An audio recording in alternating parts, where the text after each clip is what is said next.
Jánošík. One of the most famous Slovak literary characters is undoubtedly Juraj Jánošík. He is not only a literary hero, but also a person that once truly existed. We are talking about the Slovak bandit, praised in numerous literary works. Folk literature, along with Slovak Romanticist literature, made his figure famous nationwide. He is considered to be the greatest Slovak national legend of all times. He was born in the picturesque mountainous village of Tierchova in 1688. He lived to be only as old as 25 years.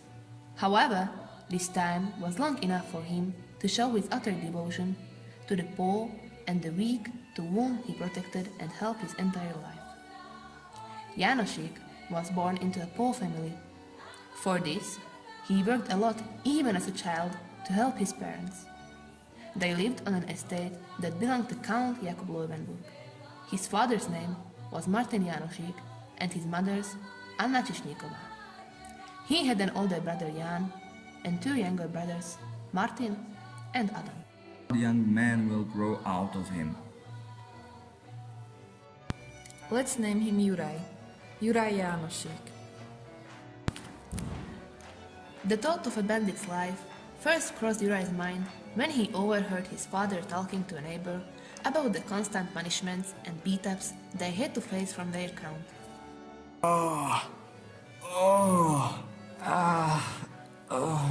You too, dear neighbor, got beaten up yesterday.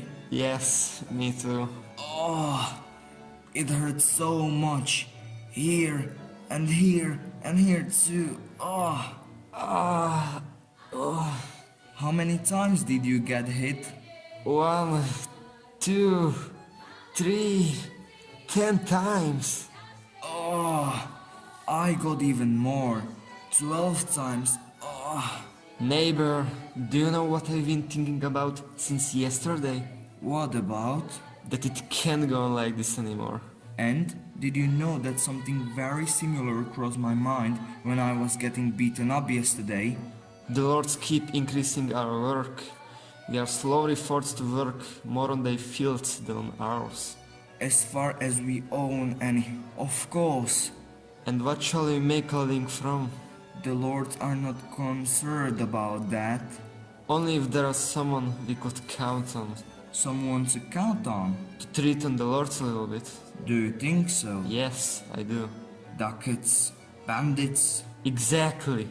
Ducats, jewelry, bandits. But where on earth shall we get such things in Tierchova? Believe me, some suitable men could be found. So? You say so. But those men should be a real man. Strong and sturdy. Men of that kind that can be threatened by no one and that can handle weapons properly. And your Juraj? Juraj? How could he become a bandit?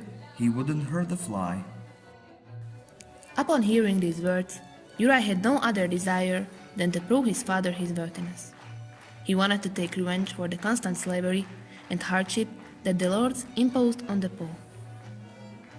The inhabitants of Tierchova and its near surroundings began to rebel against the Count. They had enough of the slavery, constant battles, and corporal punishment. In 1706, Jánošík, as an 18-year-old, left his village for the first time. He did so to join the Kuruc army by becoming a member of the rebel divisions of František Rákóczi. 2 years later, in 1708, when the army was defeated, Jánošík returned home. Since in the settlement in which he lived it was known that he was a soldier, Count Jakub Löwenburg called him into his army and made him his own soldier. He became a member of the guard section at Château-Bičianske, where they guarded captured Kuruc soldiers. He also guarded a chief bandit there, namely Captain Tamás Uhorčík. Jánošík helped Uhorčík by giving him extra food as well as other reliefs. One day, Uhorčík escaped from the custody, and in a short time he contacted Jánošík. Meanwhile, Juraj Jánošík was redeemed from military service by his parents, and after meeting Tamás Uhorčík in 1711, he became a member and later also the leader of the Union, as Uhorčík entrusted him with leadership following his retirement. I will entrust you with my rifle and shepherd's axe. Be the one that will lead my union, and that will show the Lord what justice is. Me? That's a great honor that I cannot refuse. However, only those who prove their strength, skillfulness, and devotion could become captains. Jánošík therefore had to show his physical strength, handling a sword, jumping over fire, shooting from a rifle, and wrestling. But that was still not enough. He needed experience and wit. Tomáš Uhorčík taught him everything he needed to finally be able to take over the lead. And so Juraj Jánošík took the vow of the captain. I swear to the eternal God, the Holy Trinity, Mary, Mother of Jesus, and all the saints of God, that I will not betray, deceive, or leave behind my companions, let it be good times or bad times. So shall God help me. Juraj Jánošík grew up to be a tall and sturdy man. He wore a wide belt with 2 rifles fitted in and the carabine over his shoulder. He wore linen trousers, a woolen coat, and leather shoes. His hair was made into 4 braids and he wore a hat. The main objective of Jánošík's union was to reap the rich of their wealth and to pass it on to the poor. That is exactly why Juraj Jánošík became a legend that every Slovak acknowledges. He took from the rich and gave to the poor. Hey, we really got a lot. Gold, silver, ducats, weapons.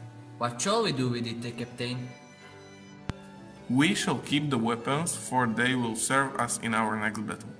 Gold, silver, and ducats will be given to those that need it the most. What is left shall be set aside for harder times. Jánošík was captured on the turn of January and February 1713 while spending winter in Tomáš Uhorčík's house. It is important to note that bandits robbed only during summertime. They wanted to attribute to Jánošík many acts of robbery in which rich gentlemen lost their lives or were seriously injured. However, nothing relevant could be proved. He never killed or injured anyone during his fights.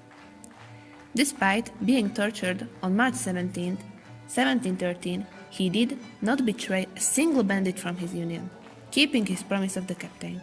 He was finally charged with 12 assaults and was executed on March 17th by being stabbed on an iron hook. These days, Juraj Jánošík is recognized as the greatest Slovak legend. He has become the hero of numerous literary works. His bandit destiny serves as the basis of various musical and artistic work.